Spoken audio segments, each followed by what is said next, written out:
tell us something about your illustrious career and your journey till now. Okay, so my name is Milind Katti. I've kind of studied in a boarding school and then went on to do my engineering. I worked for a while as an engineer in a factory, which was a great experience because I think I learned a lot over there. And then decided to do my MBA, and then I chose marketing as a career.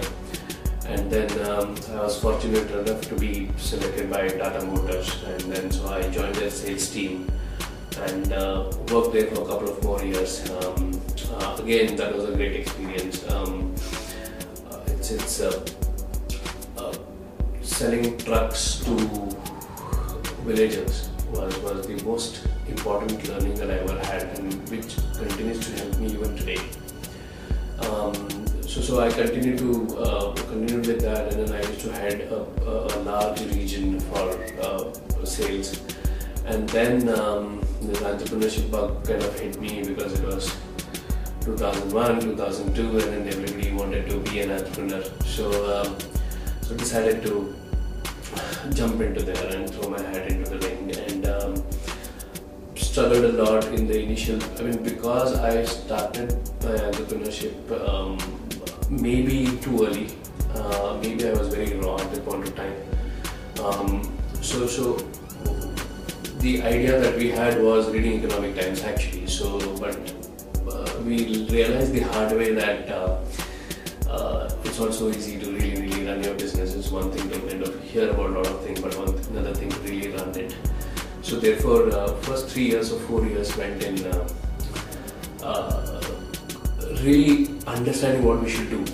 So we tried multiple things, and then we tried a whole lot of ideas.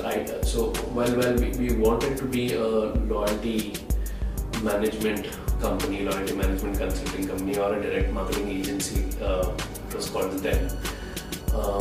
So that's what we tried to do. But we realized that here are of course I started with 2 other people. So when we went there, all the senior marketing folks, I mean, okay, who are these kids? I mean, trying to talk about loyalty program, and then we were really immature, I'm sure about it, if I really look back at it. So therefore it took us a lot of time to kind of how do you pitch, how do you propose, and how do you ensure that the customer actually sees the value, not the jargon. They're like critical. So we took our time, and then while we were doing that, obviously we started our company with very little capital. I mean, there was absolutely no capital, right? And so we had to keep ourselves afloat. So a good entrepreneur had advised us that so you tell the whole world that okay, this is my focus and this is what I'm going to do, etc. Till such time that you start generating cash from there, you take up anything that comes your way. So we got into a little bit of advertising. We used to release advertisements, and especially in those days, advertising in Ascent for jobs, good time for IT companies. So we managed to get some breakthroughs there, and then we made money. We also got an opportunity to do data processing BPO for a French client through a contact of ours. And while all our websites, in that time, the website and then the brochures of a company, etc., talk that we are a loyalty management CRM consulting company or a direct marketing, but we did a lot of other things to keep ourselves cash positive. And I think it was almost 3 or 4 years. Fourth year is when I think we kind of got into the grip, and then probably made a professional business plan then. Till then we were floating entrepreneurs, really did whatever came our way, and then but yeah, we enjoyed it. So that's when we kind of decided, okay, our focus is going to be in the space of providing inside sales services to IT companies to begin with in India. So, and then we realized that that's a very niche market, and then there was nobody in India at that point of time. and a lot of companies were using vendors from US and Europe for that particular service. And then we thought that, okay, if I kind of manage to offshore that, and then if we manage to do that, it's going to be a great business line. And probably that was the first time. So that we said, okay, now, so we had a plan, and then we had our quarterly revenues, we had our expenses thing, we had a marketing plan, we had a costing plan. And so first time after 3-4 years of doing a lot of things, we got into that loop. So that's why I said earlier that we were maybe immature to really start. Maybe we should have worked a little more. But it has its own disadvantages as well. The problem with entrepreneurship is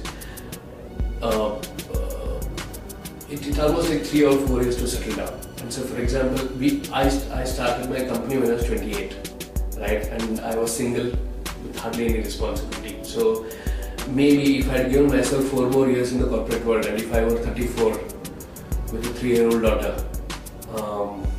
maybe I wouldn't have quit my job, right? So it's a call that one takes. Okay, are you more the experience, but the responsibilities keep increasing. So therefore, you'll typically see entrepreneurs either before 30 or after 50. I mean, okay, so being there and done that. Okay, now I think I have enough money in the bank to take care of my retirement. So now let me be an entrepreneur. Right? Yeah. So one has to make their own choices accordingly. So since then I think we've done well. We continue to be the largest and the most preferred inside sales offshoring vendor from India.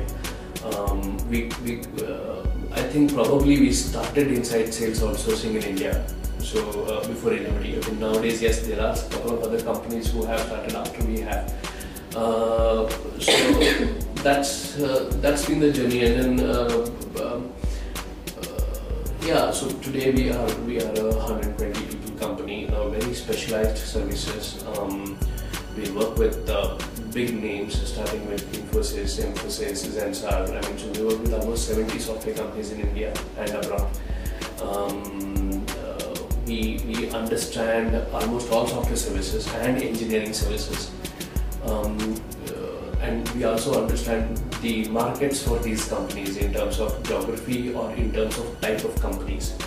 So that's the learning. And then so obviously we have a lot of other plans for future in terms of where do we go from here. So we are adding marketing operations as a service, which is now a big thing. And then we are also getting into marketing technology based consulting plus execution kind of a thing, because we want to move up the value chain from being a pure inside sales player to marketing ops, and then probably technologies related to marketing kind of a consulting space. And so it's going to be exciting. And